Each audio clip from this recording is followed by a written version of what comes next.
Bueno, bienvenidos al stand de Ediciones Uniandes. Estamos acá para la presentación del libro El inmigrante sincrético del profesor Mauricio Pinilla Acevedo. Este libro nace a partir de la tesis doctoral realizada en el doctorado de Arquitectura en Arte y Arquitectura en la Universidad Nacional. En él explora la obra y el legado del arquitecto Leopoldo Rotter en nuestro país. De este libro podemos decir que es un homenaje al profesor Leopoldo Rotter, quien estudió arquitectura en Alemania, llega a Colombia en 1936, desarrolló varios proyectos públicos y sobre todo construyóse en la Universidad Nacional. Tuvo una trayectoria académica importante, fue profesor desde 1938 en la Universidad Nacional en el área de teoría de la arquitectura y también fue profesor en la Universidad de los Andes dictando el curso de taller y teoría de la arquitectura. Allí en la Universidad de los Andes fue nombrado como primer profesor emérito en 1970 y fallece en 1978 a la edad de 84 años.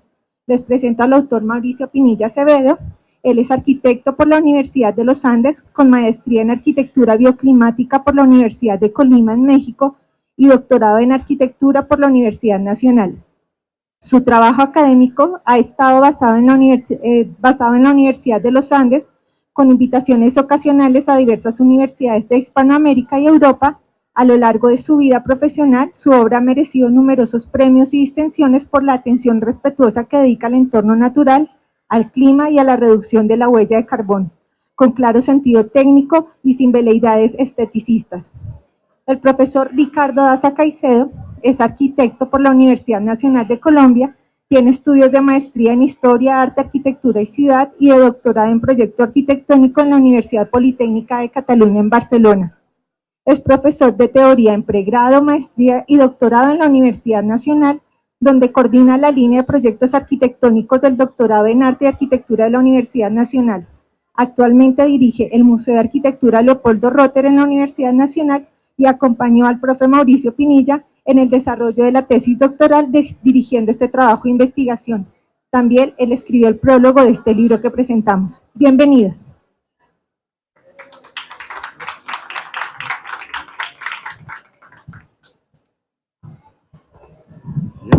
Antes de empezar con la conversación, muchas gracias a todos por estar aquí presentes.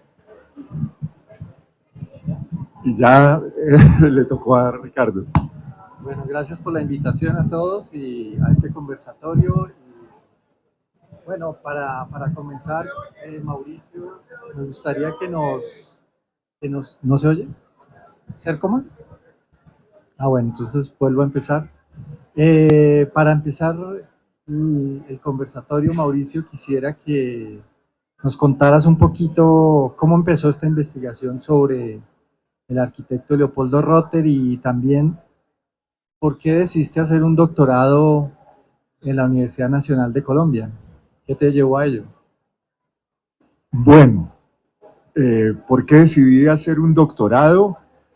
¿Y por qué Leopoldo Rotter? Eso tiene que ver mucho con mis amigos de la facultad, con Philip Weiss, con Enrique Silva, que lamentablemente no está acá, y son como amigos del corazón, y con ellos recién graduados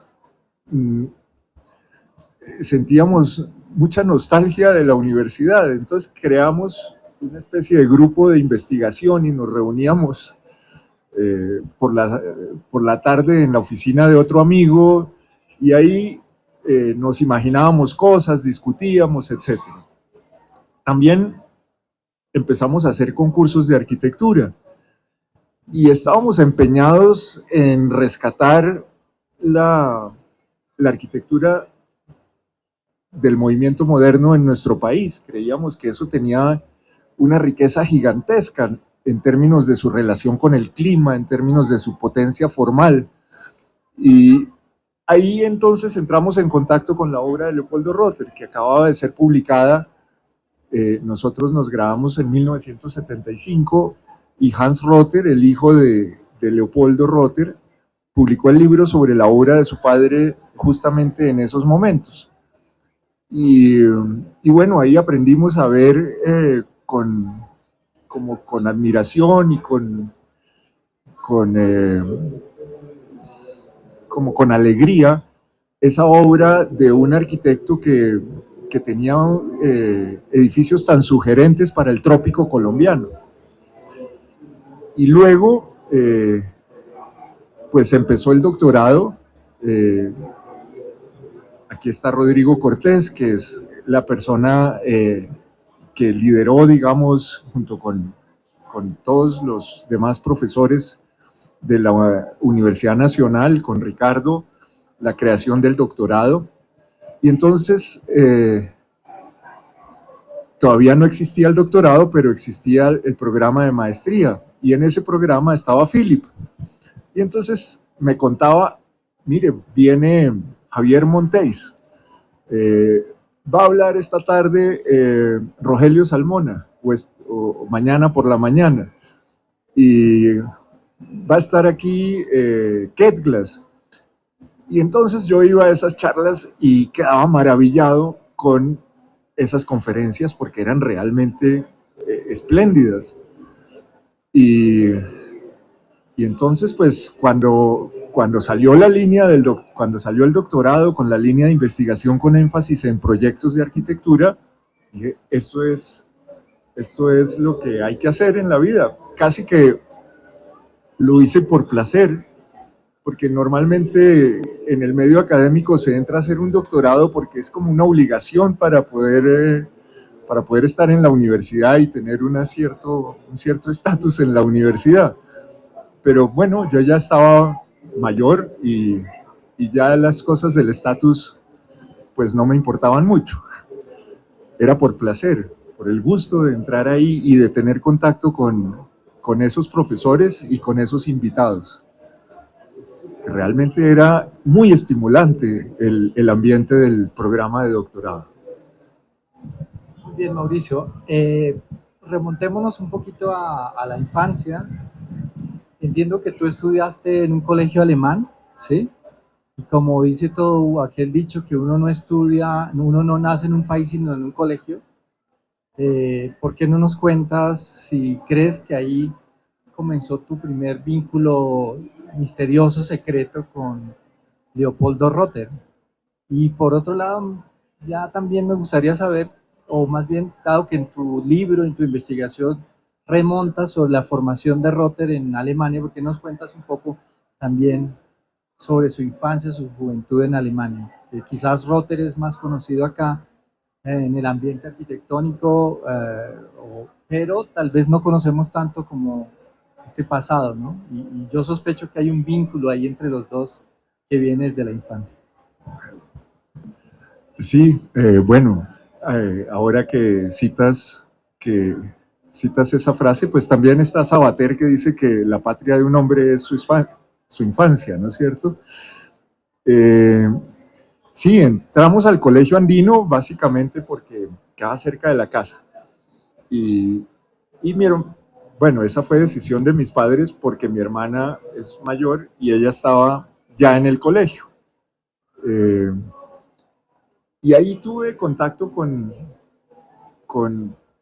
la manera de ser de esos profesores alemanes. Había, naturalmente, no una única manera de ser, pero había algunos que eran increíblemente bondadosos y generosos y dedicados a la docencia.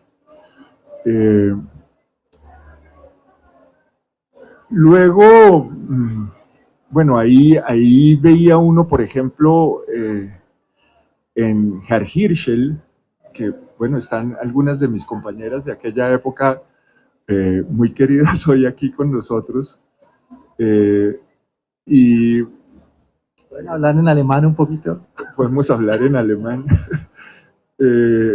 Y el profesor Hirschel era un profesor de geometría y era profesor también de botánica.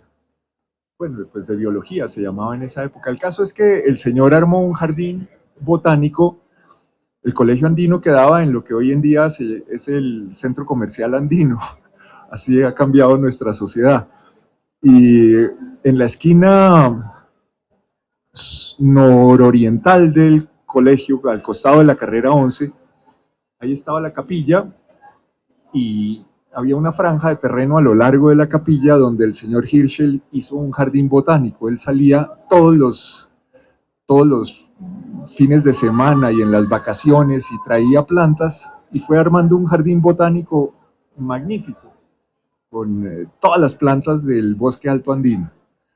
Y al final había un estanque con unas ranas y que al principio eran renacuajos, y cuando uno tiene, no sé, 9 años, ver cómo los renacuajos se transforman en ranas es una cosa maravillosa, ¿no? Espléndida. Entonces, había otro que era el señor Österreich, y uno veía que el señor Österreich llegaba de las vacaciones y nos mostraba diapositivas de la selva de Colombia, ¿no? Y uno decía, pues qué curioso, este tipo se va a meterse entre los mosquitos y entre la selva, maravillado con la exuberancia de la selva colombiana. Pero, y pues porque uno hacía vacaciones, los colombianos hacíamos vacaciones a un sitio donde hubiera piscina, ¿no? Donde hubiera cierto grado de civilización. No, estos eran maravillados con lo espléndido del paisaje colombiano. Entonces, poco a poco empezaban esas cosas a calar y a entrar en el alma, digamos, infantil. Rother estudió en Alemania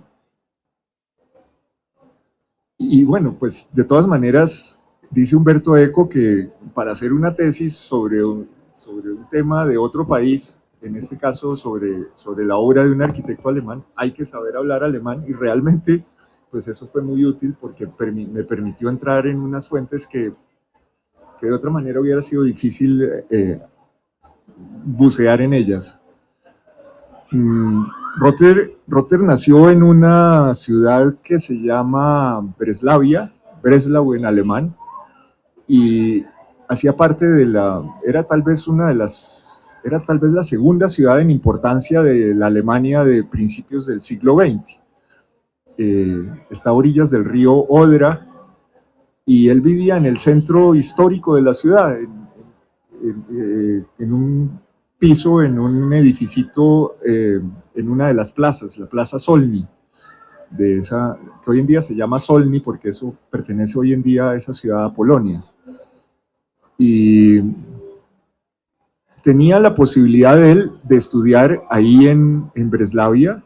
Había una escuela de artes y oficios que la dirigía Pelsig, nada menos, pero él prefirió irse a Karlsruhe, que era donde había una escuela técnica. Los alemanes escogieron muy pronto, o adoptaron muy pronto, el modelo politécnico francés, que permitía una formación, digamos, desligada de las, bueno, voy a decir veleidades compositivas de las escuelas de bellas artes, en las que los órdenes clásicos y la herencia clásica era tan importante. Con la formación de las escuelas politécnicas se adquiría, digamos, sólidos conocimientos técnicos, y se aprendía a proyectar edificios que fueran útiles socialmente, con un sentido de la economía muy acentuado. Entonces, prefiere irse a esa universidad. Allá había un maestro que era el profesor Ostendorf, que dirigía la escuela y que tenía una particular visión de cómo debía enfocarse el proyecto de arquitectura. Eso es 1913, inicia sus estudios. Rother forzosamente lee los libros que ha publicado Ostendorf, que es una figura muy reconocida en ese momento en Alemania. Ha dado conferencias en la Unión de Arquitectos en Berlín, una asociación de arquitectos en la que estaban en ese momento arquitectos muy importantes, que había sido fundada por Schinkel, el gran arquitecto berlinés. Y entonces Rother empieza su carrera ahí, pero estalla la Primera Guerra Mundial. Su profesor cae en el frente. Rother sobrevive a la guerra y termina su carrera ya no ahí, sino en Berlín, en la Escuela Técnica Superior de Arquitectura de Berlín. Es decir, sigue fiel a esta formación que buscaba sobre todo educar arquitectos para el servicio del Estado, para hacer los edificios públicos. Esa es un poco la formación de Rother. Y Rother construyó varios edificios en Alemania, ¿no? O sea, a veces no se conoce esa... Construyó varios edificios en Alemania y por eso es que viene a Colombia, porque, bueno, hizo un centro penitenciario que fue muy reconocido internacionalmente, publicado incluso en los Estados Unidos en revista especializada. Rother hizo también los edificios, algunos de los edificios de la Universidad de Clausthal, una escuela superior de minería, de ingeniería de minas. Ahí hizo el aula magna, hizo el espacio para la piscina, y esa fue la razón por la que vino a Colombia, porque cuando llega el año de 1933 y sube al poder los nacionalsocialistas, Rother entra en una posición, a estar en una posición muy difícil, porque su familia era una familia de origen judío. Ellos ya eran protestantes, digamos, estaban bautizados, quizás los padres previendo, bueno, hay toda una historia de persecución a los judíos desde tiempos, desde mucho tiempo atrás. Entonces los padres quizás eran comerciantes, gente culta y gente muy acomodada en términos económicos. Entonces prefieren que ellos, digamos, son un poquito más laicos, si se puede decir eso, la familia. Sin embargo, tienen raíces judías. Y cuando Rother ya en ese momento ha logrado escalar en el escalafón de los servidores públicos en arquitectura de Alemania, y en 1936, 35 realmente, en diciembre, antes de Navidad, le llega una carta en la que acaban de publicar los nazis las leyes de sangre del Tercer Reich, y le llega una carta en la que le dicen que en razón de los, digamos, cumpliendo con el parágrafo tal del artículo tal de las leyes recién promulgadas por el Tercer Reich, queda cesante en su cargo. Ya para ese entonces habían pasado muchas cosas y Rother sabía a qué se estaba, pues, qué peligros venían en ciernes, ¿no? La noche de los cristales, todo eso que ya había pasado. Entonces, providencialmente,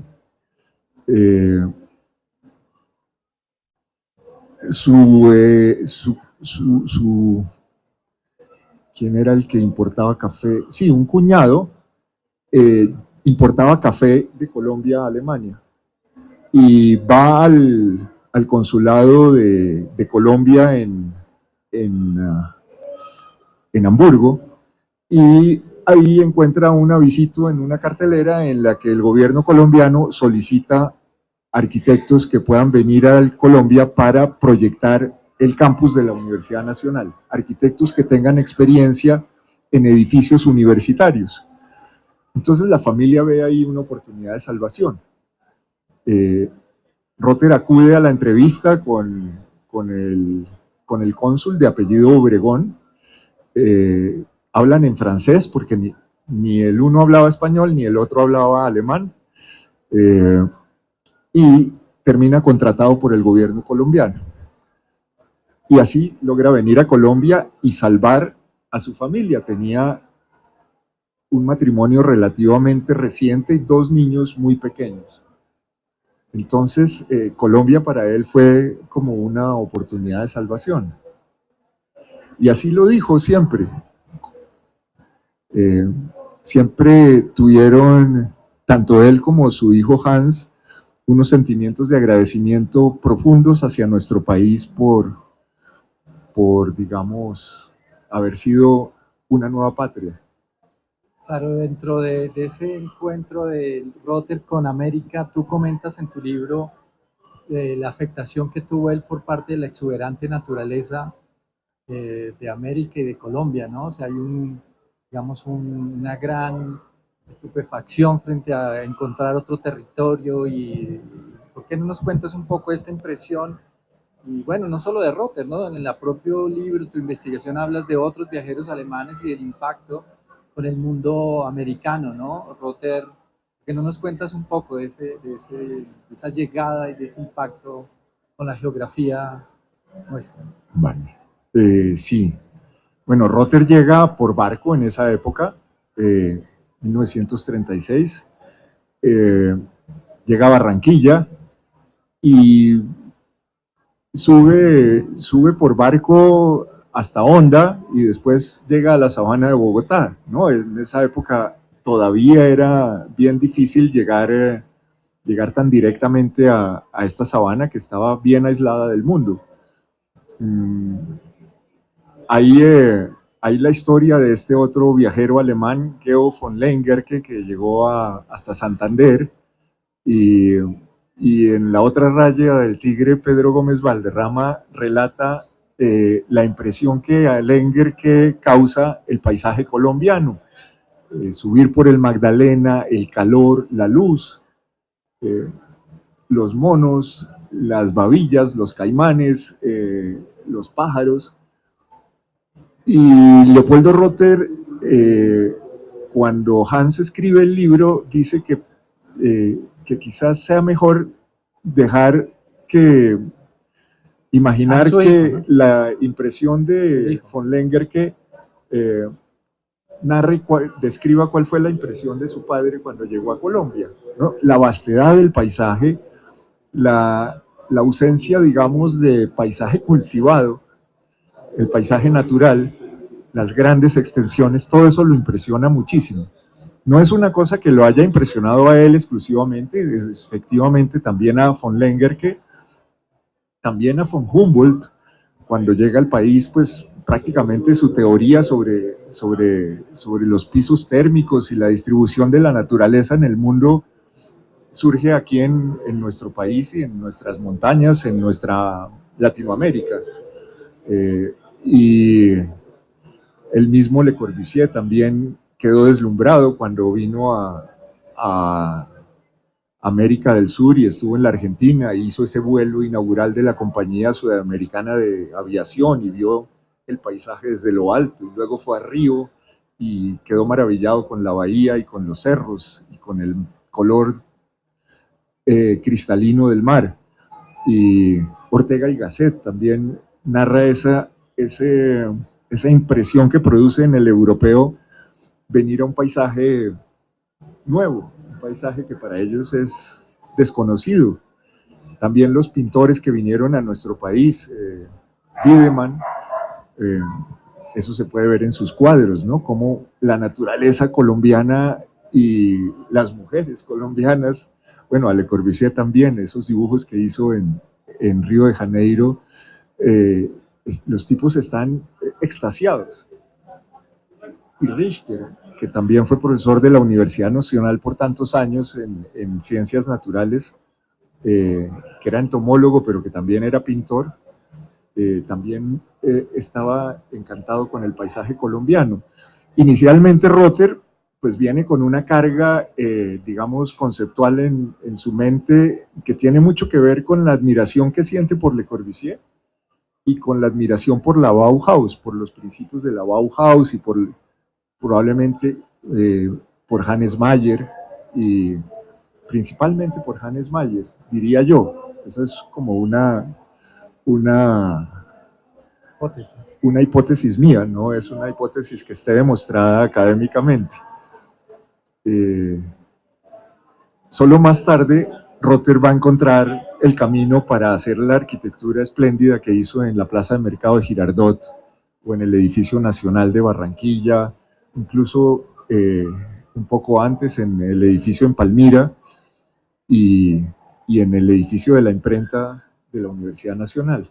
Claro, en tu tesis también hablas que aparte del encuentro con Le Corbusier fue muy importante el libro de Brasil Builds, que Rotter tiene acceso al catálogo del MoMA, y en cierto sentido tú en tu libro estableces como esa intersección, porque nos cuentas un poquito la influencia que tuvo también la visualización de la arquitectura brasilera como en su propio trabajo. Y bueno, ya Vale. entre líneas un poquito, sí es verdad que dejó planteado a Le Corbusier, plantado a Le Corbusier en una cita que tenían en el Ministerio de Obras Públicas, o eso es un mito No, urbano. plantado no. Rotter sería incapaz de dejar plantado a alguien si ha acordado una cita. Eso era como el espíritu de esos profesores que tuvimos de niños, de algunos de ellos, porque otros eran medio nazis. Y bueno, es que sí hay esto que es como una anécdota interesante para contarla.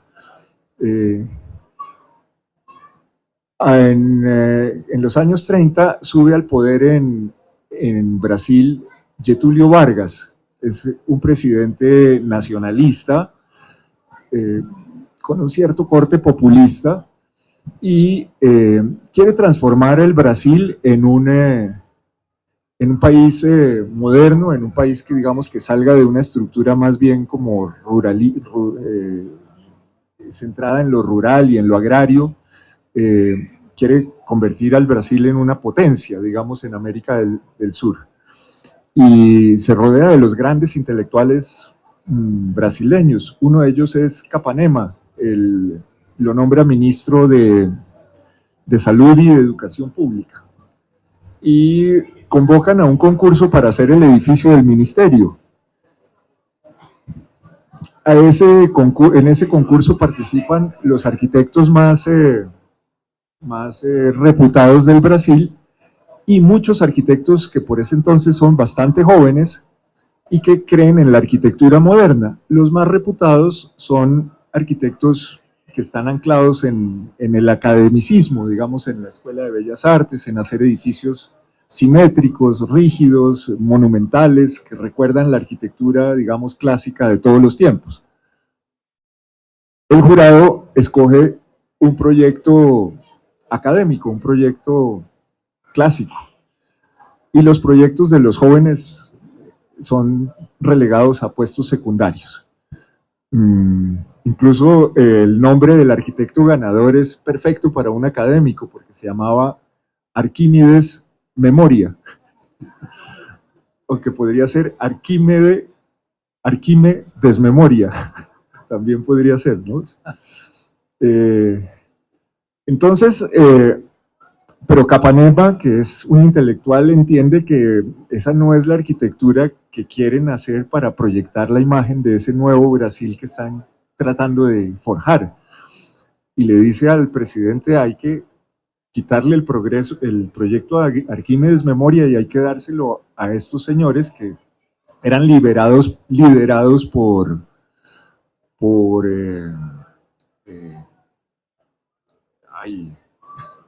me está pasando a veces que tengo por,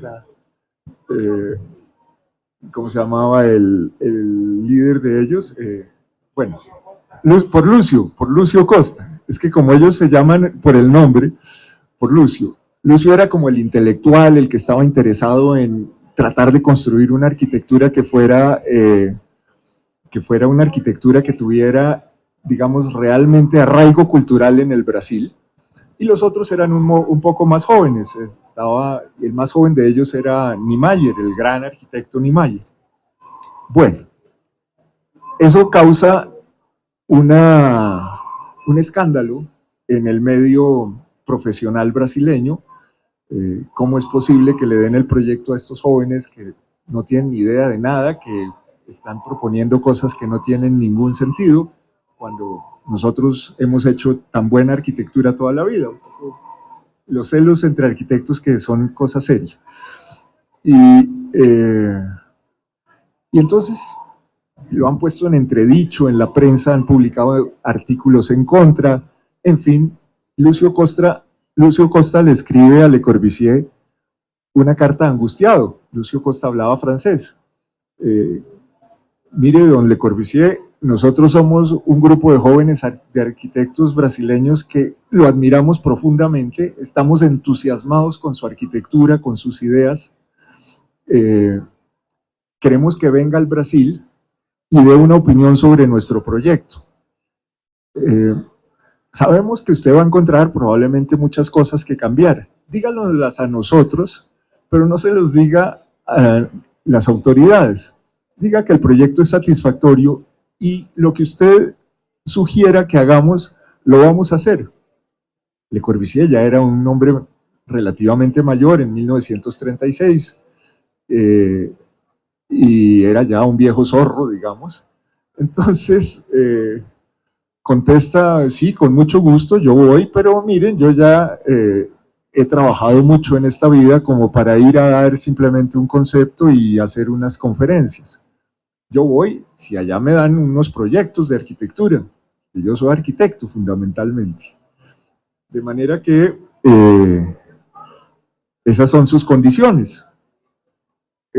Lucio Costa intenta convencer entonces a Capanema, intenta a través de Capanema convencer al presidente, pero el presidente, como es un presidente nacionalista, ya ha promulgado decretos en los cuales se prohíbe terminantemente hacer contratación de eventos públicos, de edificios públicos con arquitectos extranjeros. Dicen, no, no se puede. Entonces Le Corbusier dice, bueno, entonces yo hago las conferencias, pero da unos precios elevadísimos para dar esas conferencias. Yo doy unas conferencias, valen tanto, yo voy, pero yo no voy a ir en barco porque eso tarda demasiado tiempo, yo quiero ir en dirigible. Había varias rutas de dirigible, había dos rutas de dirigible a América, una que llegaba a Nueva York y la otra que llegaba a Río de Janeiro, hacía escala ahí y luego seguía a Buenos Aires. Entonces, bueno, sí señor. Y yo me voy a hospedar en el Hotel Gloria, que era un hotel como de 10 estrellas que quedaba enfrente de la playa, y porque Le Corbusier adoraba, amaba salir a nadar temprano. Y necesito un automóvil y un chofer, porque no me voy a estar todo el tiempo por ahí perdiendo el tiempo, yo voy a hacer excursiones. Bueno, finalmente acceden y Le Corbusier llega al Brasil. Él ya había estado en 1928, había subido a las colinas, había estado en las favelas, se había emocionado y había hecho esos dibujos tan sugerentes que hizo y tan interesantes que hizo para imaginar una nueva ciudad en Río de Janeiro. Pero ahora lo ve desde el aire y desde un dirigible, que es una vista, digamos, pausada, con tiempo, distinta a la del avión, que el avión va un poco más rápido, ¿no? Y entra y trata de hacer, de concretar eso de que le den edificios. En ese momento, Getúlio Vargas, que como decía era nacionalista y populista, estaba acercándose bastante a Italia y habían contratado a Marcello Piacentini, que era el arquitecto, uno de los arquitectos, digamos, del Duce, para hacer el proyecto de la universidad estatal ahí en Río de Janeiro. Le Corbusier quiere hacer ese proyecto, pero le dicen, no señor, no se puede. Pero Le Corbusier convoca entonces a estos jóvenes y les dice, bueno, vamos a trabajar juntos y vamos a hacer el proyecto del ministerio, porque yo considero que el proyecto es muy bueno, le dice a las autoridades, pero el lote no es bueno, porque el lote queda allá dentro de la ciudad, en una manzana de un ensanche que se hizo unos años antes, unas décadas antes, en medio de un entorno perfectamente urbano. Ustedes tienen que hacer el edificio en la bahía, porque esa bahía es el paisaje más hermoso del mundo. Y eso, no pueden desaprovechar esa oportunidad. Entonces se va en ese automóvil, encuentra un sitio propicio para hacer el edificio y en un par de semanas trabajando todos los días, arman un proyecto alternativo y al mismo tiempo arman un proyecto alternativo al de Piacentini para agarrar el proyecto de la universidad. y se lo presentan a Capanema. Capanema, que es también un político, les dice, y que ve la jugada, y les dice, bueno, está muy bonito su proyecto, pero no, vamos a hacerlo en el mismo lote que tenemos, ya lo tenemos comprado, y lo de la universidad tampoco, ya tenemos otro arquitecto. Entonces Le Corbusier se va amargado y furioso, pero en el proceso, en esos días de trabajo conjunto, particularmente con Niemeyer, ellos han aprendido una cantidad de cosas. Él les ha dicho, oigan, porque ellos se empeñaban en hacer arquitectura del Brasil, pero entonces pensaban que si ponían ciertos elementos ornamentales en las fachadas que tuvieran relación con digamos, iconografía indígena, eso hacía la arquitectura del Brasil, ¿no? Una posición, a mi juicio, pues bastante ingenua. Les dicen, no, es que la arquitectura del Brasil, la arquitectura del trópico, es la arquitectura que realmente entienda este paisaje, que entienda este clima. Es que este clima es un clima en el que no hay estaciones, en el que la brisa es algo que siempre se recibe con placer, un clima en el que el sol brilla todo el tiempo, un clima en el cual crece constantemente la vegetación y las múltiples especies, y hay que hacer una arquitectura que entienda este paisaje, este clima y estos materiales. Además, ¿ustedes para qué van a traer esos mármoles de Carrara si aquí tienen a tal distancia? Ya había usado el chofer y el carro, estas canteras con estas piedras hermosísimas, y si tienen todos estos mosaicos que son herencia portuguesa, y tienen estos artistas como Portinari que trabaja con eso, ¿por qué están pensando en la arquitectura clásica? Y entonces a ellos se les abre un mundo. Le Corbusier se va, y los jóvenes brasileños liderados por Lúcio Costa continúan trabajando en el proyecto que tenían originalmente, que era un proyecto que se parecía mucho a la arquitectura de Le Corbusier, pero digamos un poco escueta y sin la sutileza compositiva y la maestría que llegó a desarrollar el arquitecto suizo. Pero Niemeyer se trasnochaba haciendo una idea, siguiendo las ideas de Le Corbusier. Y se trasnochaba y luego llegaba muy temprano y trabajaba antes de que empezara, eso era en la oficina de Lúcio Costa, antes de que llegaran los demás, él trabajaba un rato en ese proyecto, entusiasmadísimo con la idea, en el lote antiguo, en el lote que había asignado el gobierno. Y una mañana, no sé, se para a prepararse un café y en eso llega el socio de Lúcio y ve los planos y le dice, ¿qué es esto? Entonces él está avergonzado, es un jovencito, y dice, no, pues he estado trabajando en las ideas de Le Corbusier que nos dejó para armar este proyecto. Le Corbusier se va y le pide Capanema y nos tiene que dejar un esquema de su proyecto. Y Le Corbusier hace un matacho, realmente un mamarracho a la carrera, mal orientado, con todo el sol encima, y se va, como diciendo, a mí no me frieguen la vida, yo me voy, estos brasileños tropicales, me voy para Francia otra vez. Pero entonces Niemeyer trabaja sobre las ideas principales que habían logrado vislumbrar el clima, el paisaje, en fin. Y entonces el socio de Le Corbusier, de Lúcio Costa, le dice, ¿esto qué es? Él dice, no, he estado trabajando en esto, pero yo lo guardo porque esto es para mí, si Lúcio lo ve, no quiero que se disguste. Y él le dice, no, esto está maravilloso, esto es espléndido, Lúcio va a entender. Y llega Lúcio, le muestran y Lúcio dice, sí, este proyecto hay que hacerlo.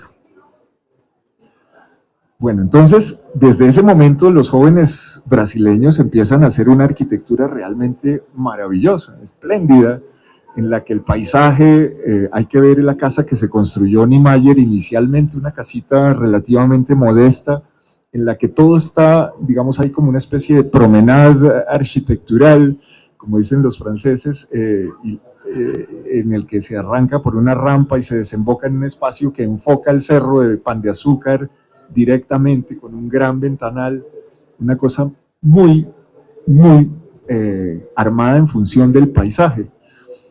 Y así terminan haciendo grandes edificios, pues Moreira, Vasconcelos, los hermanos Roberto, el mismo Lucio Costa, Niemeyer también, en fin.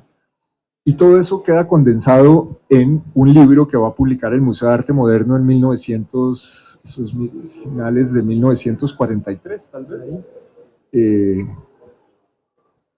Porque los japoneses ya bombardearon a Pearl Harbor y los norteamericanos sienten que hay cierta proclividad del Brasil hacia el Duce, y eso pues no conviene, digamos, en tener en el patio tan cerquita al eje, y entonces empiezan una agresiva campaña de, digamos, de contacto con el Brasil, y traducida en múltiples eventos culturales, en publicaciones, en invitaciones, en convenios económicos, en fin.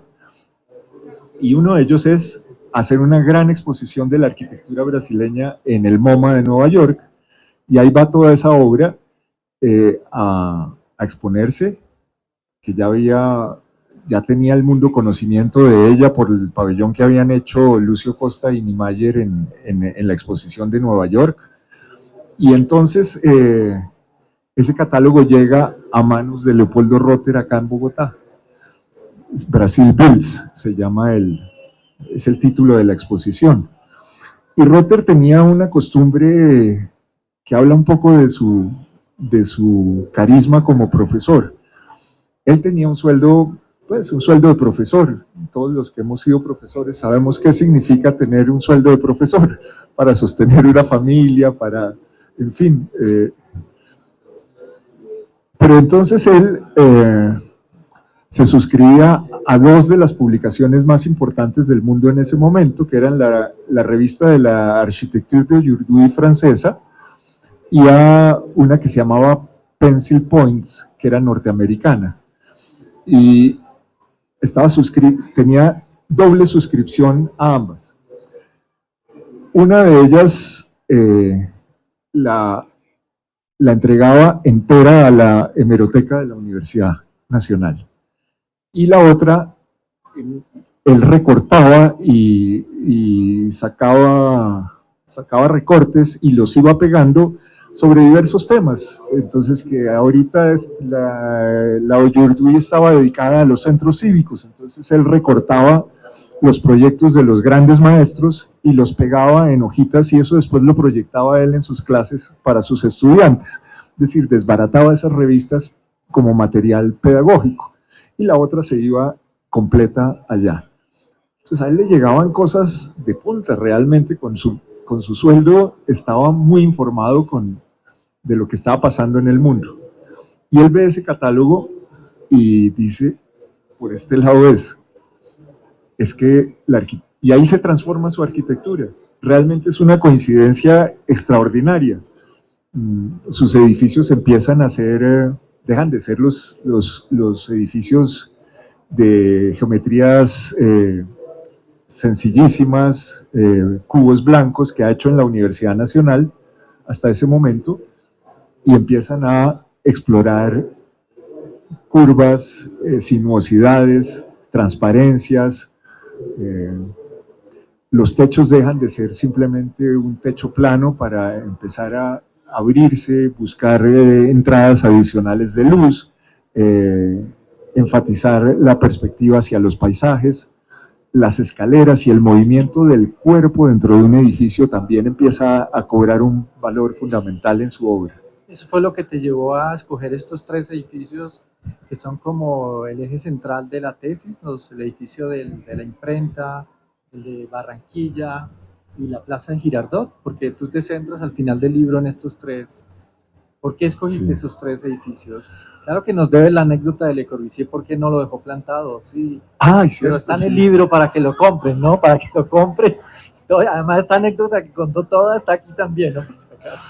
No, pues es que como en 1947 Le Corbusier se encuentra en una posición, digamos, difícil porque, digamos que empieza a haber voces teóricas que cuestionan la idea de urbanismo que ha promulgado él, en fin, no tiene tantos contratos, acaba de terminar la guerra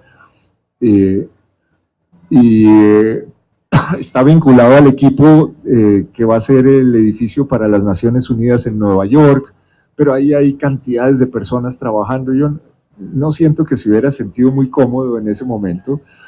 Y entonces Hernando Vargas Rubiano tenía un primo que en ese momento era un alto funcionario de Colombia ante Naciones Unidas, y entonces dicen, es la oportunidad de que Le Corbusier venga al país y nos haga un buen plan de desarrollo para Bogotá, un plan maestro, y salgamos de esta aldea colonial que está medio quemada por el 9 de abril.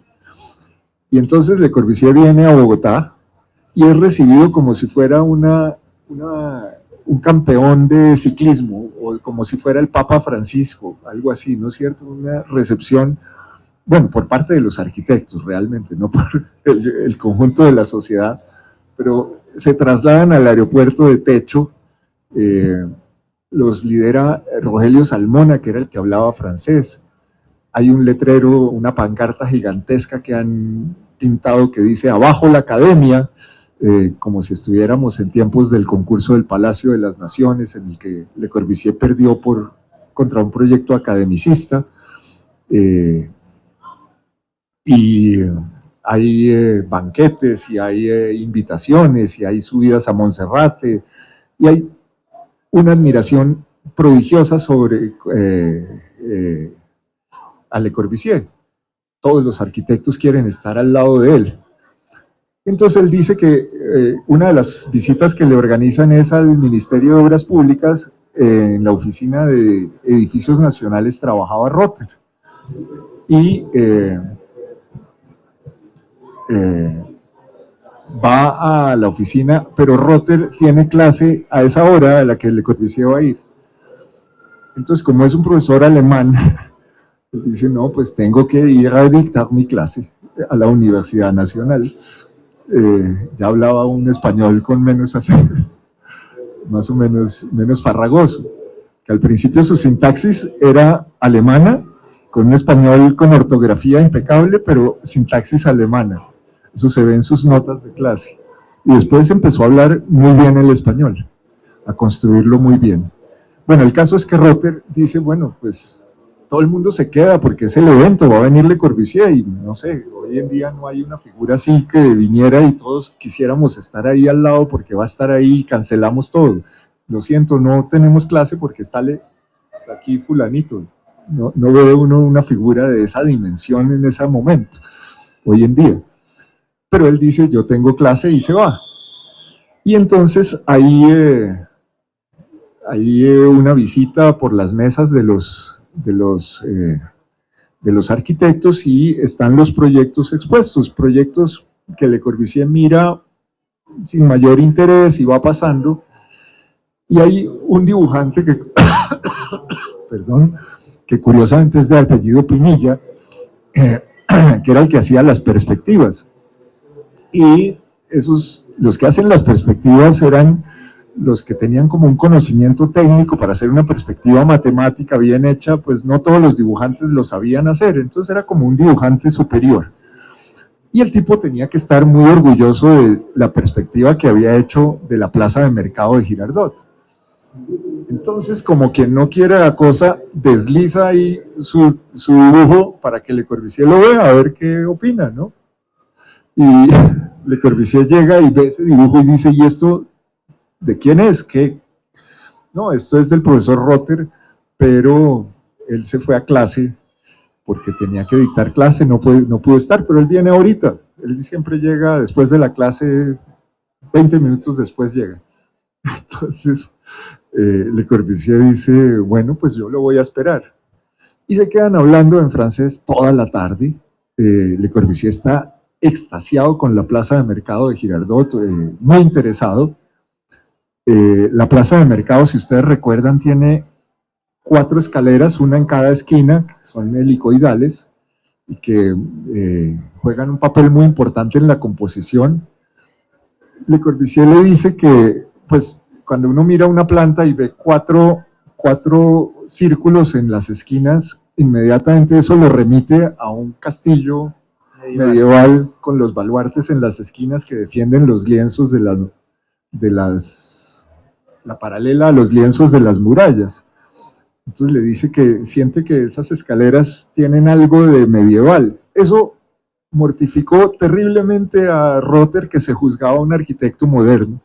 Dice Hans, su hijo, que hay una fotografía que conservaron en la casa en la cual, del plano, en la cual el papá intentó borrar las escaleras, a ver cómo se veía la cosa. Bueno, el caso es que esa plaza de mercado, yo tuve un primer contacto con esa plaza de mercado cuando era un adolescente, digamos 14 años tal vez, una cosa así. Papá, como Rother, siempre se negó a tener un automóvil, decía, pero ¿para qué tener un automóvil? ¿Eso para qué sirve? Uno llama al señor Cano y el señor Cano viene y nos recoge y nos lleva a donde queramos ir. Y así era, así funcionábamos. Eso era en el colegio andino, que estaban una cantidad de gente muy gomela, pues eso era como un desprestigio. Uno lo sentía como un desprestigio, pero eso a papá no le importaba para nada. El caso es que él organizó unas vacaciones por ahí cerca de Ricaurte, en algún sitio donde arrendaban unas cabañas, y ahí nos fuimos a esa cabaña con piscina a pasar unos días. El señor Cano nos llevó y se devolvió para Bogotá, y una de esas mañanas, muy temprano, digan ustedes 5:30 de la mañana, estoy con ese sueño de piedra de la adolescencia, y llega papá y me dice, mijito, vamos a Girardot que vamos a comprar frutas, lleno de entusiasmo. Entonces uno se levanta pues con ese sueño, frutas. ¿Quién quiere frutas? No, yo no quiero frutas, pero bueno, vamos. Y llegamos a la plaza en un taxi que él había contratado. Nos tocó, empezaba el día en la plaza, por lo tanto estaba lleno de camiones de reparto, camionetas, furgones, gente que iba con bultos y venía. El taxi apenas llegó como a una cuadra y ya no se pudo pasar, entonces nos bajamos, todavía no hacía tanto calor, y entramos a la plaza. Y bueno, empieza todo el recorrido y papá entusiasmadísimo con los colores y con las frutas y la cosa, y ya la cosa empezaba a pesar. No era que yo fuera de carguero, él también cargaba. Y en eso me acerqué a la parte, llegamos en el segundo piso a la parte que da contra el Magdalena, y entonces ahí había 2 estructuras maravillosas a la vista, que son el puente del ferrocarril, que lo habían hecho unos ingenieros ingleses y había venido al país, y es una estructura realmente muy interesante, preciosa, de acero, y el puente amarillo colgante para los automóviles en el otro costado, porque ahí hay un meandro que describe el río Magdalena, y abajo estaban los techos de las casitas del vecindario, que hoy en día ya no son casitas, eso se ha transformado y hay unos edificios muy precarios ahí, pero de varios pisos que se han construido, y ese paisaje se ha destruido un poco. Y todas esas casitas tenían patios y tenían árboles, mangos, frutales que sobresalían entre los techos, y abajo estaba el playón con las barcas, con los colores desvaídos de las barcas de los pescadores, y no sé por qué esa imagen se quedó en mi memoria. Y en 1980, cuando empezamos a ver el libro de Hans Rother, aparecía ahí dibujada esa plaza, y oiga, esta es la plaza que yo en algún momento vi con papá. Papá ya había muerto y yo lo quería entrañablemente, y Y yo creo que eso también lo acerca a uno a Rotter, ¿no? Como es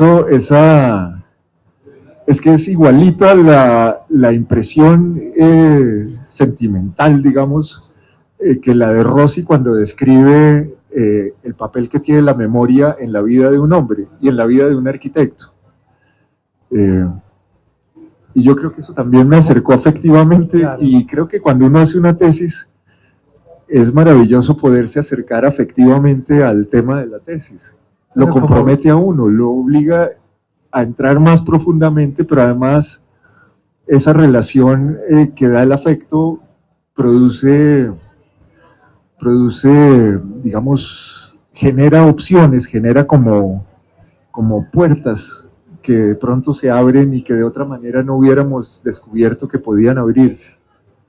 Bueno, como ven, ahí está el origen del libro, de la investigación, y hay muchas preguntas, pero ya me hicieron señas que se nos acabó el tiempo, pero yo creo que, como siempre, como mínimo, darle la palabra al público para que haga una pregunta. Yo tengo acá, se me quedaron todas las preguntas acá, pero no pasa nada, solo llegamos al primer capítulo del libro, o sea que pueden comprarlo para que lean todo lo que pasa, porque como ven con Mauricio podríamos quedarnos aquí 4 horas contando toda la historia, faltaron muchas cosas, pero creo que sí es importante, claro, que de pronto alguno de los amigos de Philip que están acá o le hagan alguna pregunta.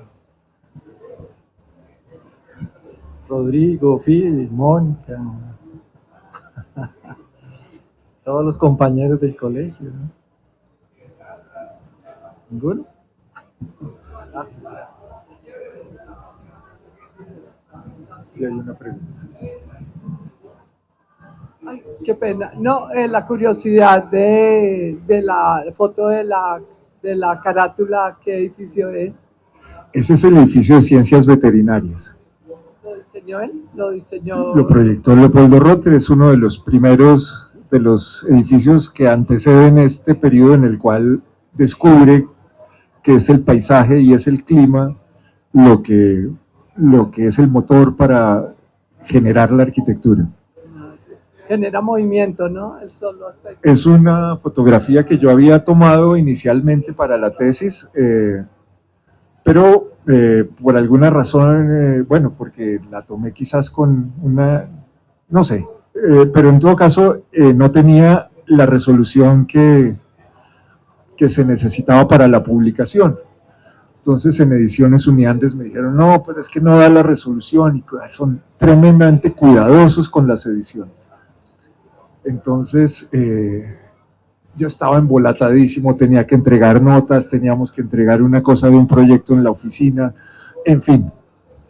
Pero entonces Adriana Páramo se fue hasta la Nacional y tomó esta foto, que es muy parecida a la que yo había tomado, el mismo ángulo, pero está bien tomada. ¿Qué otros edificios? Sí. Adriana es además la diseñadora gráfica del libro. Ah, qué bueno. ¿Qué otros edificios de la Universidad Nacional son de Leopoldo Rotter? Bueno, hizo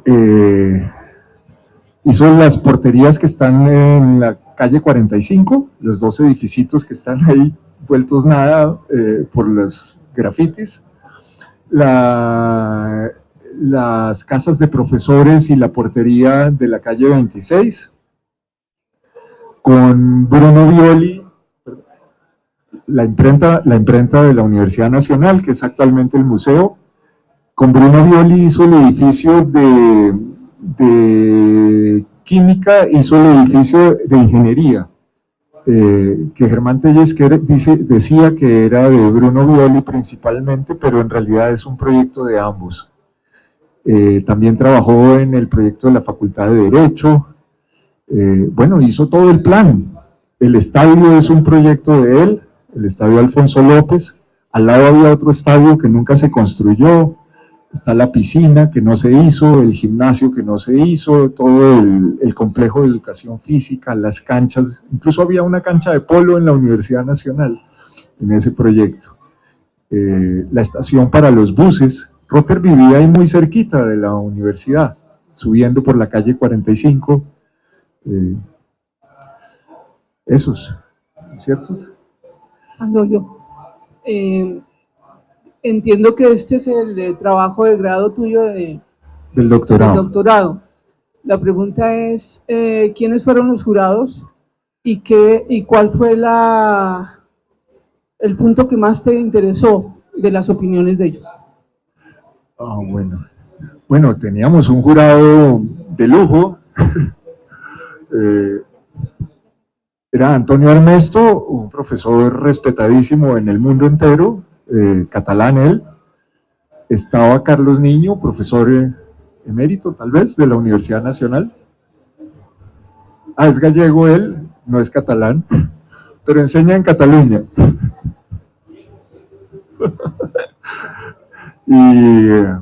Y María Cecilia Birne, doctora también de la Universidad Politécnica de Cataluña. Ellos eran los tres jurados. Lo que yo no sabía, que ya cuando ya estaba invitado y toda la cosa, entonces Ricardo me dijo, pero ¿y qué va a pasar? Vamos a tener ahí unos problemas, porque es que resulta que entre dos de ellos hay una animadversión y quién sabe cómo va a funcionar eso. Y entonces Armesto, además allá en Cataluña, tiene con Carlos Martí también un enfrentamiento teórico, y el uno sostiene que el tipo es el fundamento de la arquitectura, Martí Ariz, y el otro dice que ese señor está loco y que lo que dice no tiene ningún fundamento. Y entonces esa querella se trasladó al escenario del juzgamiento, y entonces llega un momento en el que con ese acento de ellos van diciendo, bueno, pero en lo que no tienes razón es en esto de que el tipo es tan importante en la arquitectura, y empezó a explayarse sobre su punto de vista en contra de Martí Ariz, cuando Rotter había hecho esto con base en las enseñanzas de un profesor que había escrito sus libros a comienzos del siglo XX y había hecho los edificios en 1940 y tantos. Entonces no había lugar a eso, pero eso fue como un poco triste. Y después pues yo hacía unas críticas a ciertos historiadores de la arquitectura colombiana, porque siempre Rotter en la historiografía nuestra ha ocupado un papel relativamente secundario. Uno de los grandes historiadores me decía, bueno, pero no te equivoques, Rotter fue un gran profesor, pero no era un arquitecto de la altura que tú piensas que tenía.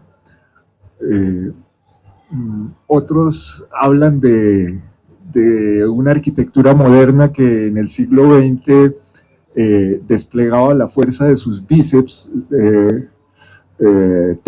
tecnológicos, y que en realidad lo que valía era una visión más sutil y más dulce hasta cierto punto de la arquitectura, comprendiendo los perfiles de nuestras montañas, los aromas de nuestra vegetación, en fin. Y en general siempre había como encuentra uno al leer las fuentes, encuentra uno que Rotter nunca fue valorado como lo que a mi juicio fue, que es un precursor y un arquitecto muy valioso, muy sensible. Pero bueno, en eso uno está tan nervioso, está frente a figuras como la de Carlos Niño, bueno, María Cecilia más cercana, pero está Carlos Niño, gran profesor de toda la vida en la Nacional, y está Armesto, pues, que es como decir, vino el gran profesor a ver la tesis. Entonces, lo que recuerdo un poco con cierto sabor amargo es que se volvió un debate en el que, sin estar presente Martí Ariz, Armesto desplegaba toda su artillería contra él. ¿Alguna otra pregunta? Bueno, pues les agradecemos mucho haber estado acá en la presentación de este libro, muy invitados a conocerlo. Muchas gracias, Mauricio, muchas gracias, Ricardo, que estén muy bien.